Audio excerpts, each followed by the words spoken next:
দীঘার সমুদ্রে স্নান করতে নেমে মর্মান্তিক পরিণতি হলো এক স্কুল পড়ুয়ার। সমুদ্রের স্রোতে তলিয়ে গেল ওই স্কুল পড়ুয়া। আর এই ঘটনায় চাঞ্চল্য ছড়িয়েছে দীঘার সমুদ্র সৈকতে। দীঘা বেড়াতে এসে এ ধরনের ঘটনা প্রায়শই ঘটে, তাই জন্য বারবার সতর্ক থাকে দীঘায় সিভিল ডিফেন্স নুলিয়ারা। কিন্তু পর্যটকেরা উত্তাল সমুদ্রে স্নান করতে নেমে বিপত্তি ডেকে আনে। এই দিনও সেই রকমই এক ঘটনা ঘটল। এক স্কুল পড়ুয়া বাবা মায়ের সঙ্গে স্নান করতে নেমে উত্তাল সমুদ্রে তলিয়ে যায়।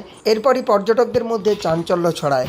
ঘটনাস্থলে আসে নুলিয়া সিভিল ডিফেন্স কর্মীরা, কিন্তু সমুদ্র উত্তাল থাকায় সেই অবস্থায় নুলিয়া ও সিভিল ডিফেন্স কর্মীরা খুব বেশি এগোতে পারেনি, ফলে ওই ছাত্রকে তৎক্ষণাৎ খুঁজে পাওয়া যায়নি। তারপর জোয়ারের সময় জোয়ার পেরিয়ে ভাটা পড়তে সিভিল ডিফেন্স কর্মী ও নুলিয়ারা স্পিড বোট নিয়ে সমুদ্রে খোঁজাখুঁজি শুরু করে। দুপুর গড়িয়ে খোঁজাখুঁজি শুরু করলেও এখনও পর্যন্ত ওই ছাত্রের তলিয়ে যাওয়া দেহ খুঁজে পায়নি সিভিল ডিফেন্স ও নুলিয়ারা। জানা যায় ওই ছাত্রের বাড়ি উত্তর 24 পরগনার মধ্যমগ্রাম এলাকায়। ওই ছাত্রের বয়স হয়েছিল 14 বছর। ছাত্রটির নাম শুভজিৎ দে।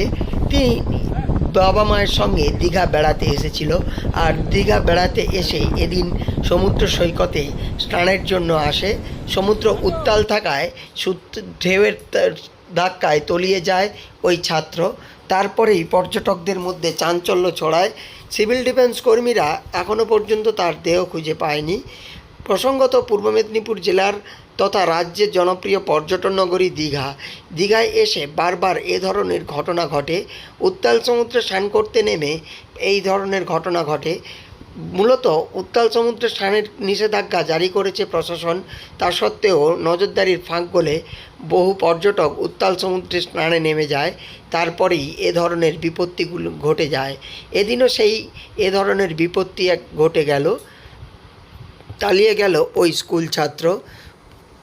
দীঘা থানা থেকে জানা যায়, দুপুর গড়িয়ে গেলেও এখনও পর্যন্ত ওই স্কুল ছাত্রের দেহ খুঁজে পাওয়া যায়নি। তল্লাশি চলছে দীঘা সমুদ্রে। পূর্ব মেদিনীপুর জেলার দীঘা থেকে সৈকত সিংয়ের রিপোর্ট, লোকাল 18 বাংলা।